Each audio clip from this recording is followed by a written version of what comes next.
is a ghost dance kind of anti-Jesus? Like, what's going on with it?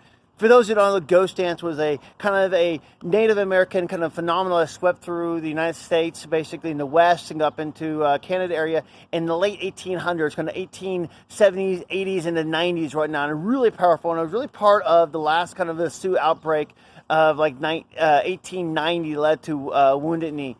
Now, we had this guy named James Mooney. He actually was a phenomenal kind of anthropologist guy.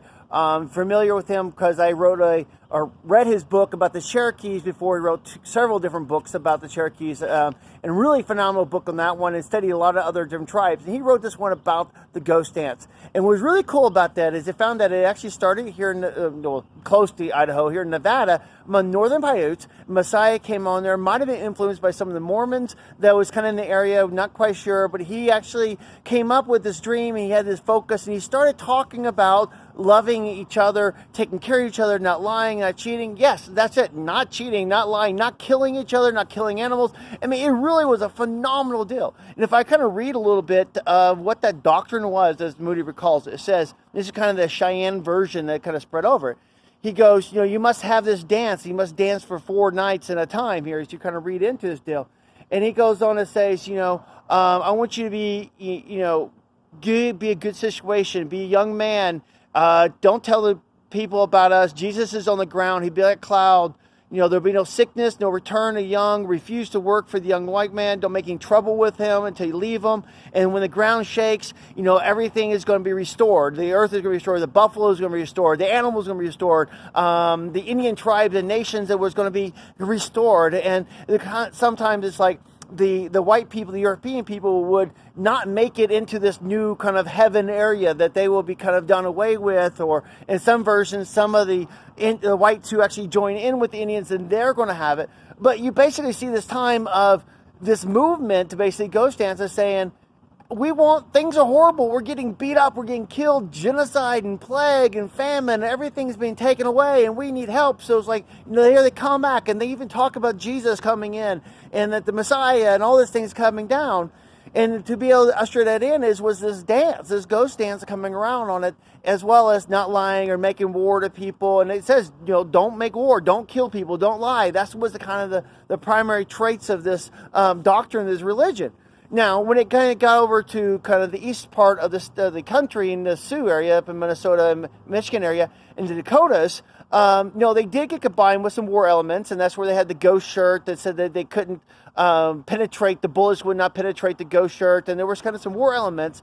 And so that was there, but a lot of the other tribes, it really was about restoring creation, restoring the boundary, which reminds me a lot of the John the Revelator in the book of Revelations, which again was written at a time when the faith of Christianity at this time was actually under persecution. Things were getting beat up, people were dying, and he's like, you know what? There's coming this day, this time when Jesus is coming back and everything's going to be restored, where things that are going to be set right. Things are going to be done away with that are wrong, and those who follow Christ will come into it. So I see echoes of that, and so does Moody as he kind of pulls that out. And it really is kind of a fascinating study. I don't think it is as bad as sometimes we make it out to be, or some Christians have made it out to be. Are there elements in there that are probably not Jesus-like? Yeah, there's some. But I also believe there's echoes of him in there. That's the thing is, I think there's echoes of Jesus in most all religions, in most all places. And not that all roads get to heaven. I'm not saying that. Don't get me wrong. I do think it is Jesus in Nazareth, which is the door and the way. But I do think Jesus, as the creator, as the breath of life and everything else, everything kind of permeates down from there. And there's been deviations off of this center core of who God is.